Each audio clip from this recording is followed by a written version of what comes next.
स्कंद 6 अध्याय 12 रुद्रासुराचा वध। श्री शुकदेव म्हणतात, राजन रुद्रासूर रणभूमीवरच आपल्या शरीराचा त्याग करू इच्छित होता, कारण त्याला विजयाहून मृत्यू श्रेष्ठ वाटत होता। म्हणून प्रलय काळातील पाण्यात कैटभासूर भगवान विष्णूंवर जसा धावला होता, तसा हा सुद्धा त्रिशूळ घेऊन इंद्रावर तुटून पडला। प्रलयकालीन अग्नीच्या ज्वाळांसारख्या तीक्ष्ण टोकांचा त्रिशूल फिरून वीर रुद्रासुराने तो अत्यंत वेगाने इंद्रावर फेकला आणि अतिशय क्रोधाने गर्जना करून तो म्हणाला, नीच इंद्रा, आता तू वाचणार नाहीस। तो भयंकर त्रिशूळ ग्रह आणि उल्कांप्रमाणे गोल फिरत आकाशातून आपल्याकडे येणार आहे असे पाहूनही इंद्राने विचलित न होता त्रिशूळाबरोबरच वासुकी नागासारख्या असलेल्या रुद्रासुराचा विशाल बाहू 100 गाठी असलेल्या आपल्या वज्राने तोडून टाकला। एक हात तुटल्याचे पाहून रुद्रासुराला अत्यंत राग आला। वज्रधारी इंद्राजवळ जाऊन त्याने त्याच्या हनुवटीवर आणि ऐरावतावर परिघाने असा आघात केला की इंद्राच्या हातातून ते वज्र खाली पडले।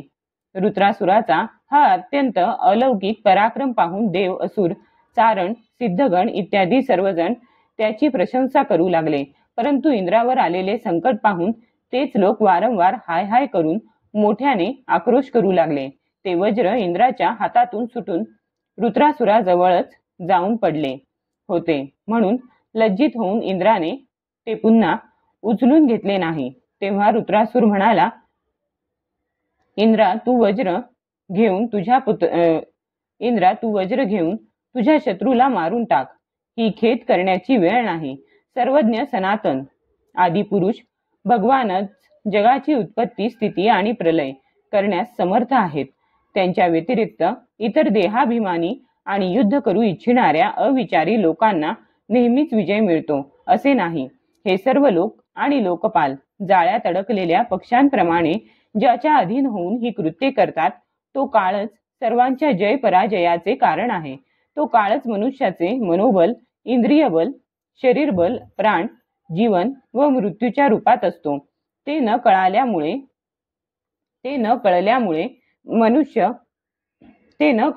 मनुष्य जड शरीरालाच सर्वांचे कारण समजतो। इंद्रा, जशी लाकडाची बाहुली आणि यंत्राचे हरिण नाचविणाऱ्याच्या हातात असतात, त्याचप्रमाणे सर्व प्राणी भगवंतांच्या अधीन असतात असे समज। भगवंतांच्या कृपेशिवाय पुरुष, प्रकृती, महत्त्व, अहंकार, पंचमहाभूते, इंद्रिये आणि अंतःकरण चतुष्टय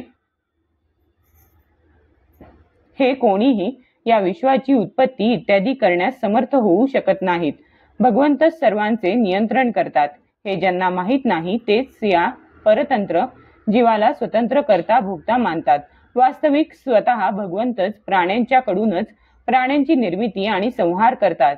जसे इच्छा नसताना सुद्धा काल प्रतिकूल असताना मनुष्याला अपकीर्ती इत्यादी प्राप्त होतात, त्याचप्रमाणे काल अनुकूल असताना, इच्छा नसताना सुद्धा त्याला आयुष्य, लक्ष्मी, यश, ऐश्वर्य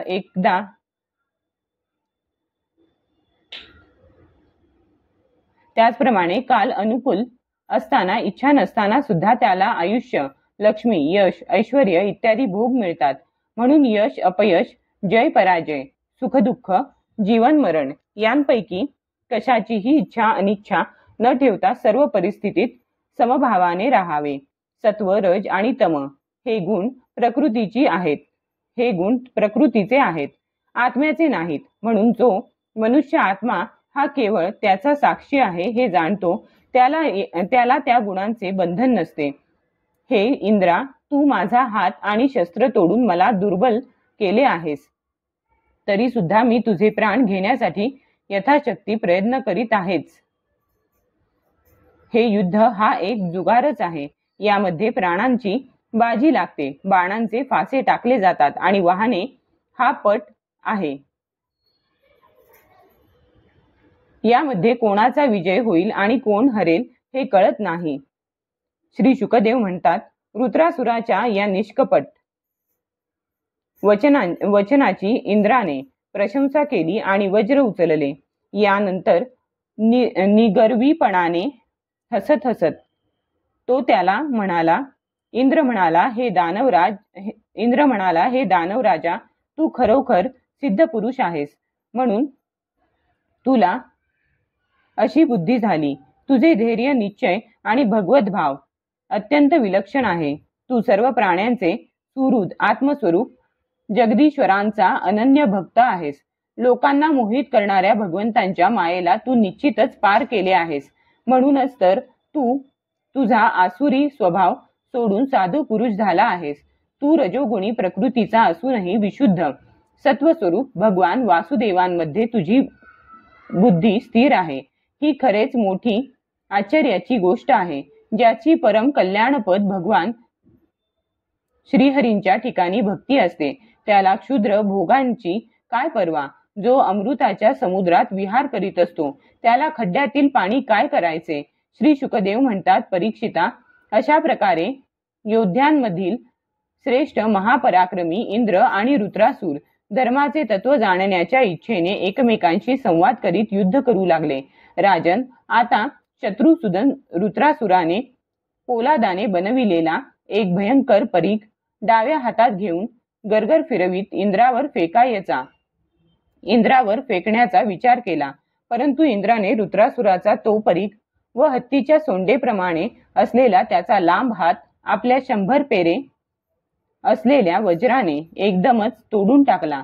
दोन्ही भुजा मुळापासून तुटल्याने रुद्रासुराच्या दोन्ही खांद्यांमधून रक्ताच्या धारा वाहू लागल्या. त्यावेळी असे वाटत होते की जणू काही इंद्राच्या वज्राने पंख तुटलेला एखादा पर्वतच आकाशातून पडला आहे. पायी चालणाऱ्या पर्वताप्रमाणे अत्यंत प्रचंड शरीर असणाऱ्या रुद्रासुराने आपली हनुवटी जमिनीला आणि वरचा ओठ स्वर्गाला लावला आणि आकाशाप्रमाणे विशाल मुख, सापासारखी भयानक जीभ व मृत्यू समान क्रूर दाढा यांनी तो जणू काही त्रैलोक्याला गिळीत आपल्या पायाच्या टाचांनी पृथ्वीला रगडीत आणि अत्यंत वेगामुळे पर्वताची उलथापालथ करीत इंद्राजवळ आला. त्याने ऐरावत हत्तीसह त्याला गिळून टाकले. जणू एखाद्या बलवान अजगराने हत्तीलाच गिळावे. तेव्हा प्रजापती महर्षी यांच्यासह देवांनी जेव्हा रुद्रासुराने इंद्राला गिळलेले पाहिले तेव्हा ते अत्यंत दुःखी झाले आणि अरे रे, फार मोठा अनर्थ झाला असे म्हणत विलाप करू लागले. बल दैत्याचा संहार करणाऱ्या देवराज इंद्राने नारायण कवच धारण केल्यामुळे आणि योग मायेचे बळही त्याच्या जवळ असल्यामुळे रुद्रासुराने गिळून टाकल्यानंतर त्याच्या पोटात जाऊनही तो मरण पावला नाही. त्याने आपल्या वज्राने त्याचे पोट फाडले आणि पोटातून बाहेर पडून अत्यंत वेगाने पर्वत शिखराप्रमाणे उंच असलेले त्याचे डोके उडविले. सूर्यादी ग्रहांना उत्तरायण दक्षिणायनात स्वतःची गती पूर्ण करण्यास जेवढा वेळ लागतो तितके दिवस म्हणजे 1 वर्षभर. रुद्रासुराच्या वधाचा योग येईपर्यंत फिरत राहत त्या तीव्र वेगवान वज्राने त्याची मान सर्व बाजूंनी कापून जमिनीवर टाकली. त्यावेळी आकाशात दुधुंबी वाजू लागल्या. महर्षींच्या बरोबरीने गंधर्व, सिद्ध इत्यादी रुद्रासुराचा वध करणाऱ्या इंद्राचा पराक्रम सूचित करणाऱ्या मंत्रांनी त्याची स्तुती करून आनंदाने त्याच्यावर पुष्पवर्षाव करू लागले. हे शत्रुदमन परीक्षिता, त्यावेळी रुद्रासुराच्या शरीरातून त्याची आत्मज्योत बाहेर पडून इंद्रादी सर्वजण पाहत असतानाच सर्व लोकातील भगवंतांच्या स्वरूपात ती विलीन झाली. अध्याय 12 समाप्त.